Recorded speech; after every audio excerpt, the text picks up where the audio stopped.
Welcome back to Right on Four Corners. I'm your host, DelSheree Spinner. I am a high school English teacher and an author of over 30 novels. And I am always interested to talk to writers who do different things than I do, because it's just interesting to learn. And so this time I have had a chance to read an interesting memoir written by Ty Bannerman, and it is called Nuclear Family, a Memoir of the Atomic West. And I think a lot of our listeners will find this really interesting. Before we get too far into it, let me welcome Ty. Ty, please go ahead and introduce yourself. Well, thank you, DelSheree. So my name is Ty Bannerman. I'm a writer who's been living in New Mexico for about 30 years. This last stint, although I was born here before we moved to Texas. My family came to New Mexico as part of the early Los Alamos cohort in 1952, so after the initial Manhattan Project. But still early enough days that the city was still a closed city and that sort of thing. I'm also a fellow podcaster. I do a show called City on the Edge, which is about Albuquerque and New Mexico history. And I have a radio show as well on 89.9 KUNM. I do a show called Let's Talk New Mexico. Awesome. Thank you. It's nice to talk to someone who kind of understands like the audio side of what we're doing too. Yeah. I'm more used to being on the other side, but it's interesting to be the one answering the questions. It is. It's been a little while since I've been on the other side because I've been too busy. Mm-hmm. But yeah, it's like, this is a different dynamic than what I'm used to doing. Yeah, absolutely.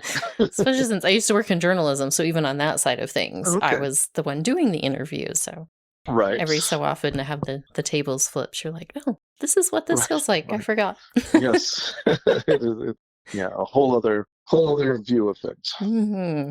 Well, tell us a little bit about the book, Nuclear Family, and just kind of what inspired you to start on this project.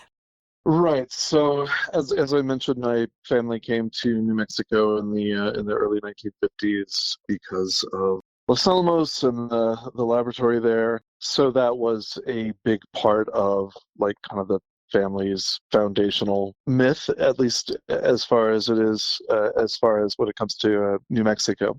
I'm the kind of the third generation that's been here, and as a result, like my father had a unique relationship with Los Alamos as the son of his father who worked on, atomic bombs, and then he was someone who kind of felt like he wanted to, be a part of that, but he didn't really possess kind of the temperament, I guess, to kind of get through university and attain the necessary training. And so he kind of resented that for a lot of his life. And then when I was born, I also had this sort of feeling about Los Alamos and especially the Jemez Mountains as being this beautiful and ideal place that somehow I needed to try to get back to. And, again, I'm not a physicist at all.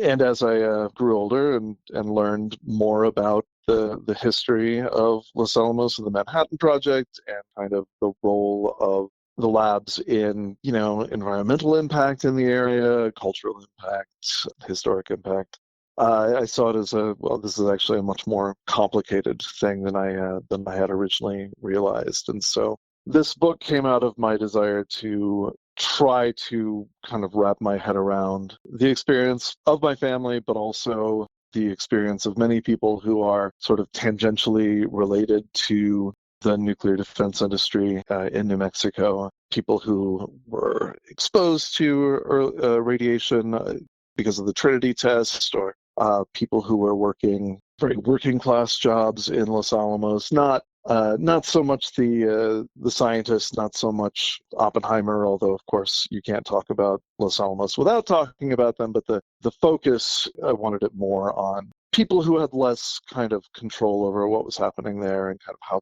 their lives were changed. Well, that was something that I really found interesting about this book is that despite some of the more recent kind of renewal in interest with the Oppenheimer movie and just everything in the world right now kind of going crazy, these types of things have come back into day-to-day conversation. And it's still, though, like even with what's going on in the world today and kind of ideas of those threats coming back up, I think a lot of people still think of like Los Alamos and the Manhattan Project as like something in the past, that this is something Yes. that happened and, Right. all of that. And then, like, yeah, it's still there, but like, I don't know, it's a regular lab and they do labby things and we move on. Yeah. But Yeah. that's really not the case. Like, this is a True. huge part of New Mexico history that has had a significant impact then, of course, Yes. but long term. I mentioned before we started recording having friends in this area who Hmm. lived through some of the testing, who still are dealing Right. with health impacts and the emotional toll and losing Yeah. family members and all of that, that it's not Absolutely. just this happened and then we moved on. And I really liked that this Right. brought that to the forefront, that this is a generational trauma that people are still trying to figure out in various ways because it impacted so many families in different ways. Very true. Yeah. It's an ongoing event that we're all still having to learn to live with, and going through the Cold War of the 1980s. That was one kind of way of dealing with this event, this ongoing event, and now as we're apparently ramping up some nuclear weapon production again, like we're all having to kind of figure out where we fit into that, and like on the one hand, some people are really happy to see this kind of attention coming back to Los Alamos, and on the other, we still have a lot of environmental issues that need to be worked out. And there's the ever-present threat of someone actually detonating a nuclear warhead in a war setting. It's always kind of a possibility, and yeah, we have to kind of navigate it and navigate our own lives in the shadow of that. Yeah. Well, I think it's interesting with my students. I teach ninth grade, and at one point I was talking to them about the Cuban Missile Crisis, and Hmm. we were listening to JFK's speech, and it was part of the English lesson. They were looking for like word choice and tone and all of that. But it was Hmm. interesting because most of them had never heard of it before Really? and Wow. were confused about how these missiles ended up in Cuba, New Mexico. I was like, nope, wrong one. But Yeah, that's really funny. Although there might have been some near there. I don't know. yeah, you never know. But it was interesting because that kind of led us to talking about the Cold War and kind of how long this fear lasted. And Hmm. I had mentioned, when the Berlin Wall came down, and I was like 6 at the time, so I don't actually remember it, but Okay. going into like elementary school and stuff, like I remember seeing images of it later and it being still Right. in the conversation. And my students were Yeah. like, what? Like, you were alive when stuff like this was happening? And I was like, yeah, guys, like the wall didn't come down till 1991. And they were Yeah. Yeah. flabbergasted that this had lasted so long. To them, it's like something that Right. was in the past. It Ancient, happened. ancient history. Yeah. Yeah, and I was like, "No," and, like, "Guys, like, this is still an issue that we're dealing Oh with yeah. today." Right. Yeah. I just, And one with significant impact in New Mexico with the waste yeah. isolation pilot plant and all that. Mhm. Like it's literally buried at our feet. Yeah. Yeah. It was eye-opening for them to realize, living in a, smallish town in New Mexico, the role Hmm. that this area actually played, and that this is still an ongoing thing that could very well Right. impact their lives moving forward. And it was I mean, it interesting to will. see It's that. just Yeah, in yeah, what just a way? question of how. Yeah. Yeah. Yeah. But that was something reading. You brought up a lot of stuff that, again, kind of the lingering presence of this, because Hmm. I didn't realize even, and I've read several books at this point, and I feel like I'm fairly aware of the history. But even reading this, I was still learning new things about how long some of the testing went on as they were looking Yeah. for helpful uses for nuclear Right. technology. Peacetime applications. Right. Yeah, That's. and into the late 60s and 70s, Hmm. and I was blown away that even that at that point, that some of the testing that was going on seemed really kind Sure. of haphazard and like, yeah, it'll probably A lot of work, it and then really it didn't. does. Yeah, exactly. That's something I was struck by too.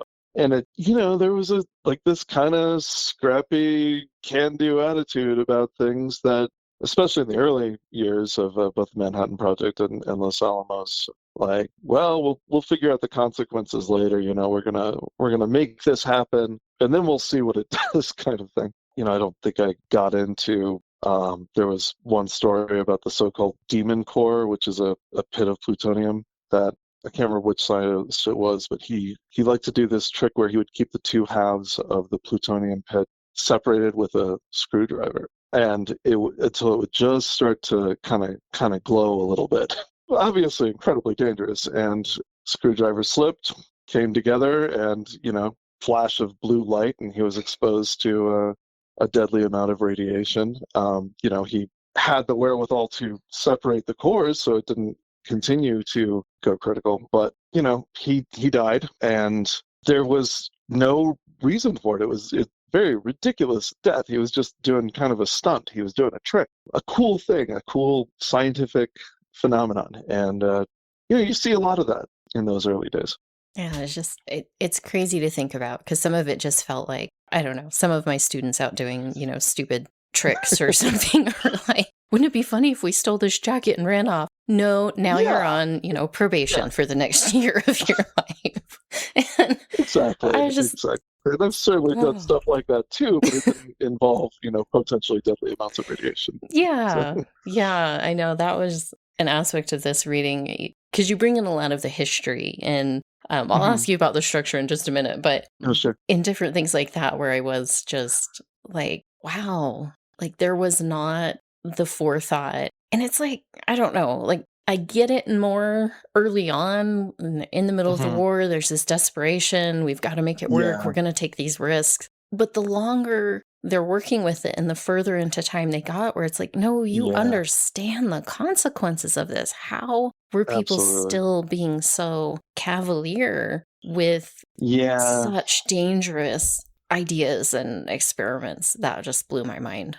right. Well, I think it was I mean, they were literally at the forefront of cutting edge science, and, not maybe not a group that's known for a lot of self-reflection and, and humility, you True. know?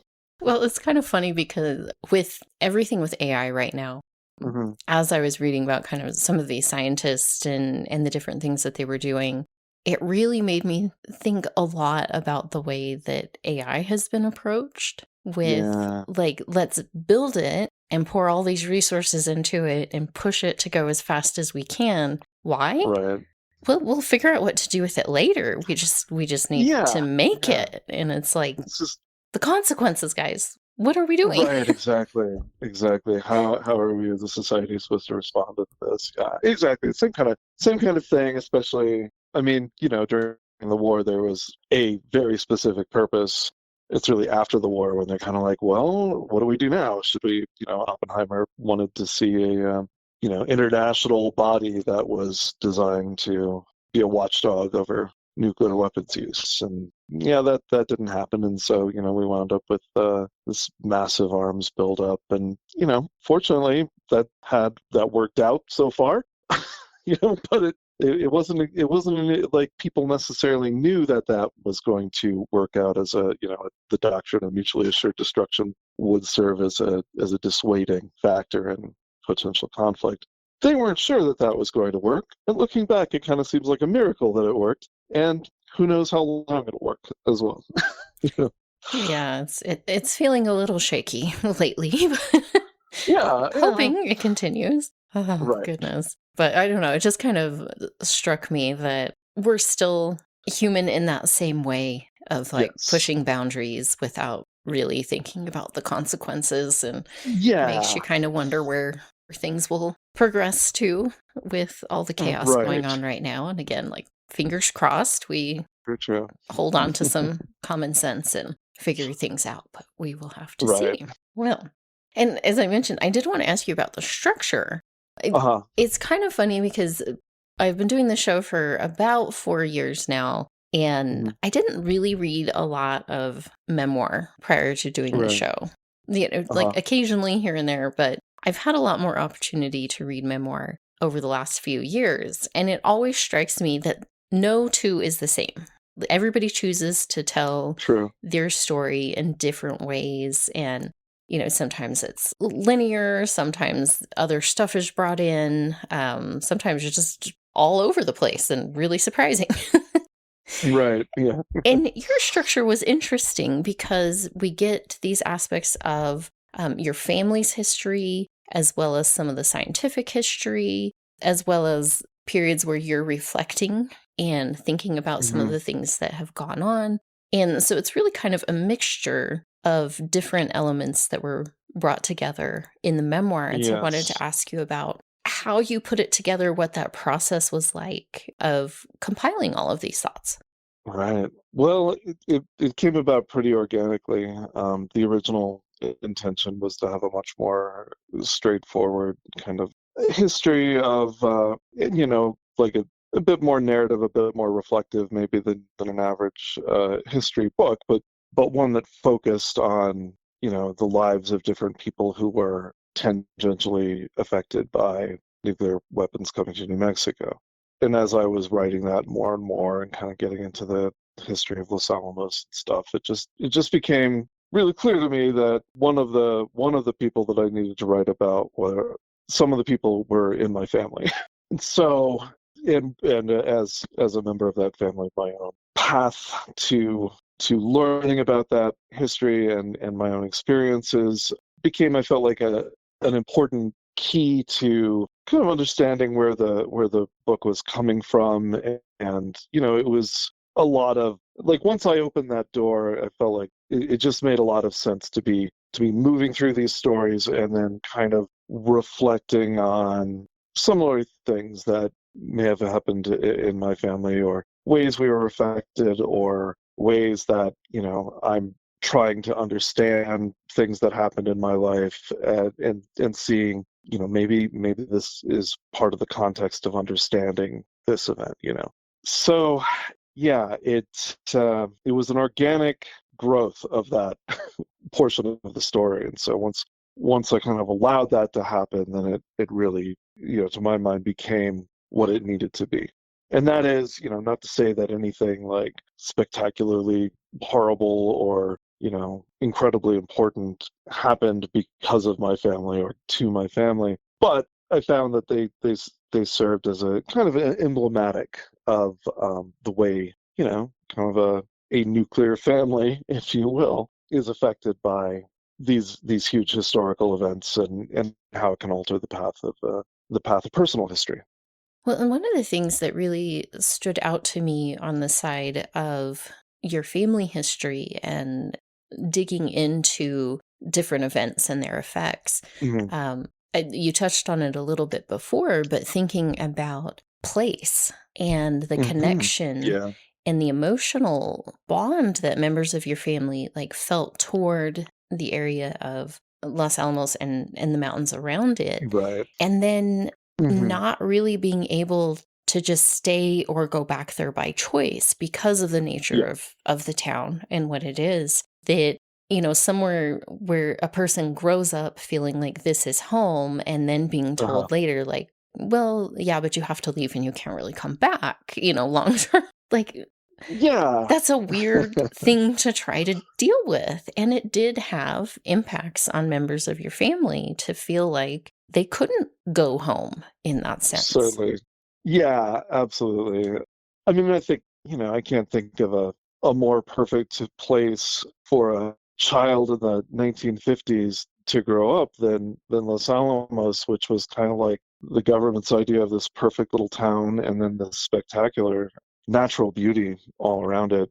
The Jemez Mountains, the Valles Caldera. My father and his brother grew up running around in the canyons, and it's just like this perfect, like, carefree childhood life. And we're doing, everybody who lives here is doing really important work, and kind of this idea of, like, well, we're, because we're part of that scene, we're sort of more important or better than other people because we're here in Los Alamos. And as I said, when those both of those kids got older, my uncle and my father, neither one of them really had the temperament to go off and become nuclear physicists or engineers or what have you. And if you want to live in Los Alamos, that kind of really narrows your opportunities, unless you're going to be, involved in the labs in some way. There's not a whole lot you can do other than, service industry jobs. My father worked for a Zia company, which did all the trucks and construction and contracting and that kind of thing. He did that for a bit, but he just, that wasn't what he wanted to do. He wanted to be kind of like on the same level as his father. And that turned out to be a really, I think, a big disappointment for him.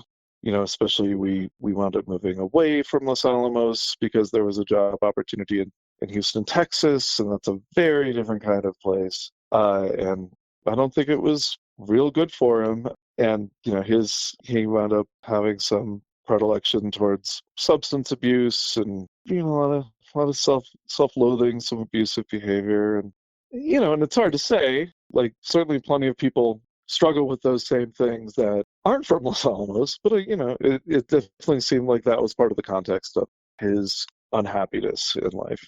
Yeah, I think place has an important impact on a person's identity. And so much of Hmm. what you absorb in those early years of your life, as far as Hmm. worldview and perspective and beliefs, and just how you look at yourself within your larger community, Right. really leaves a mark on you. And Hmm. depending on what else a person has going on, like, that can be really positive or not so positive. And it's Yeah. really challenging to deal with and, like, work through some of those early life experiences that maybe, kind of Hmm. push you toward something less than ideal. And especially, I think, in like the time period of your dad and uncle growing up, where, Hmm. like, mental health and Oh yeah. addiction and all of that, like, that was not, like, talked about, that was not supported, that was Yeah. just like, well, suck it up. Nobody's getting And therapy. yeah. Yeah, Yeah, I found unfortunately. that really interesting aspect of the story that you told, of just seeing those various impacts, especially in the early years of your dad and uncle, and then in your early years as well, and just seeing Right. how those experiences really stick with you and Oh, become absolutely. something you have to work with your whole life. Right. And it was like when I was growing up, I felt like we've been taken away from this. Again, I grew up, it's been the first 4 years of my life in Los Alamos. So I wasn't exactly growing up, but, I had some very vivid, beautiful memories of, the forests and everything up there. And so when I was growing up in near Houston, Texas, it was like anything that was bothering me. It was like, oh, it's too hot here. There's too many damn mosquitoes.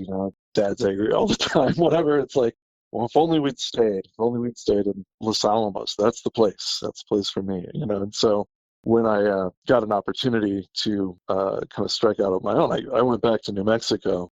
Pretty quickly realized Los Alamos was not the place for me, but it was important for me to come back. I found my place here in Albuquerque, and it's pretty different than Los Alamos, but it's still accessible to beautiful places, and there's lots of interesting people. It's not nearly as hot as Houston, so. But that childlike view of wanting to get back to where things made some kind of sense as far as your little brain was concerned, anyway. Yeah, it's a really interesting intersection. And Hmm. I loved that this pulled that together. Just looking, yeah, at how people develop and form, and what all goes into that. But I think it's something that has interested humanity for a really long time.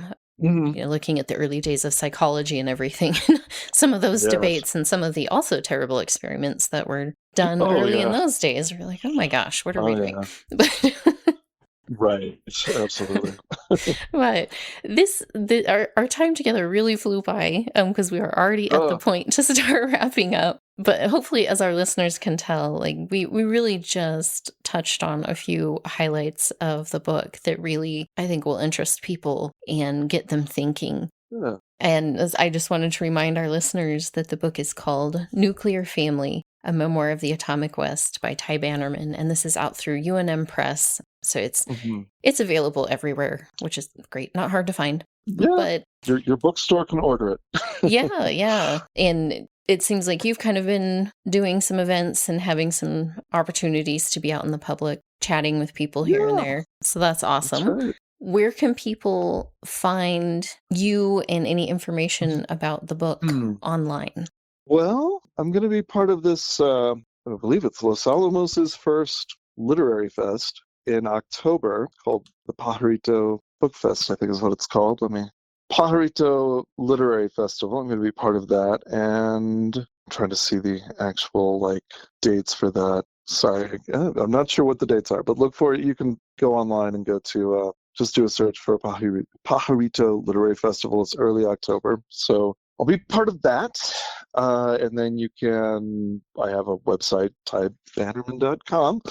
Little, ways to get the book and so forth there. And my podcast is Sitting on the Edge. If you're interested in New Mexico history, that's something I'm really into. So hopefully folks could enjoy that too.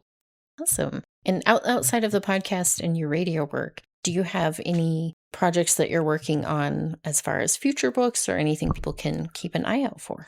Yeah, well, so my other, so New Mexico history is really big for me, and then strangely, I've gotten into the history of Coney Island in the early part of the 20th century, early 1900s, when it was just it's kind of the birthplace of amusement parks and amusement culture in the United States. And it's some pretty wild stories. So I have a YouTube channel kind of devoted to getting into that called Meet Me in Dreamland. And then I'm also working on a novel about that. So that to look forward to. Oh, that sounds really interesting. The amusement park carnival type stuff always just has some really bizarre stories and just crazy stuff that happens. So Yeah, I'm sure that will be fascinating. right. Yes, absolutely. Absolutely.